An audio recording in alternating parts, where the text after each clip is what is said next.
حرام. قم صل يا رجل يا امرأة، لا تقطع صلتك بربك. أعظم ما يربط الإنسان بعد التوحيد بالله هذه الصلاة. الصلاة صلة، الصلاة ترتيب، نظام.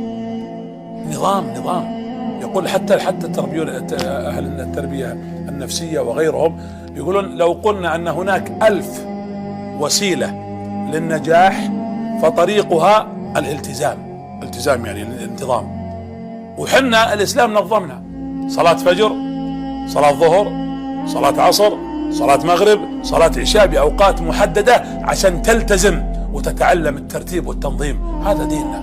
الحج مرتب، عندنا يوم التروية، عندنا يوم عرفة، عندنا مزدلفة، عندنا وقت متى تغيب الشمس وندلف إلى مزدلفة، ومتى نذهب إلى منى، ومتى نرمي. وكذلك في رمضان الخيط الأبيض والخيط الأسود، ثم أتم الصيام إلى الليل.